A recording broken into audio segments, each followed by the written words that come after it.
And a minute from verse 4. Verse 4 to 9 is a scripture which I ended up last time I was preaching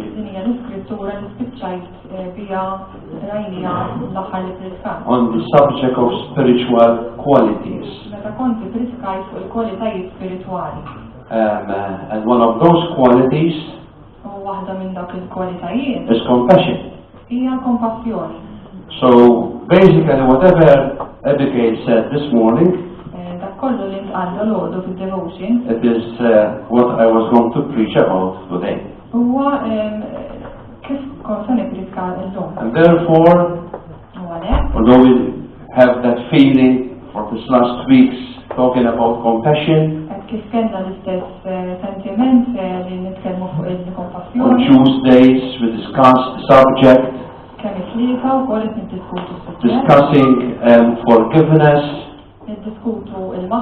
which is the outcome or one of the outcomes of compassion. It is natural to have these thoughts in our minds. And as very well Abigail said this morning,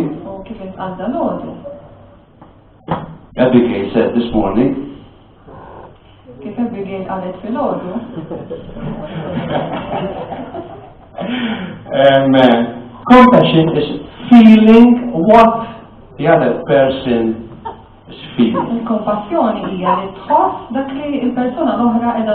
told you last week that there are several words in the original language of the Bible. When translated into the Maltese or in the English,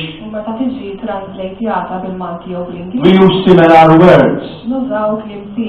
But in the original language, like Hebrew and Greek, there will be different kind of words.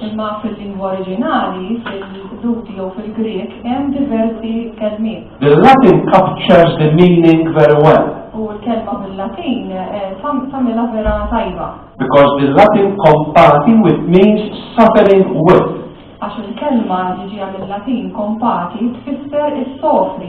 Feeling the heartbreaks, the pain of the heart of others.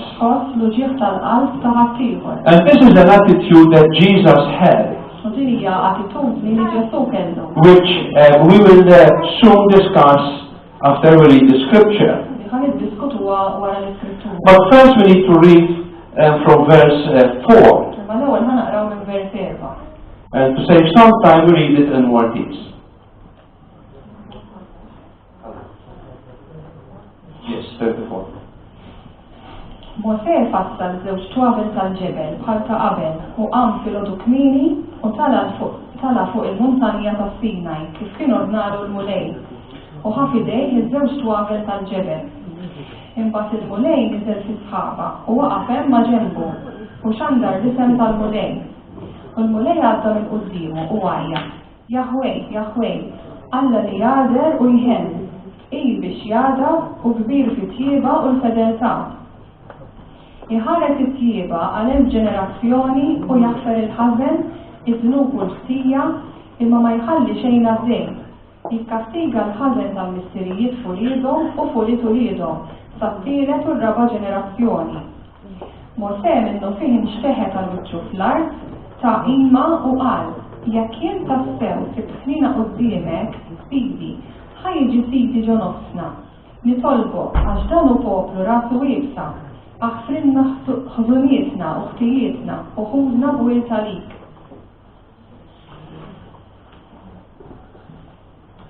If you remember, this account is after the first time that God gave the 10 commandments to Moses.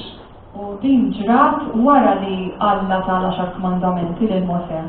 He came down from the mountain and found the people worshipping an idol. Niżel mill-muntanja u sab lin-nies jaduraw idoli. In a symbolic way, Moses broke those 10 commandments. B'mod simboliku Mosè kisser dawk il-komandamenti. Because we know from Scripture we break one commandment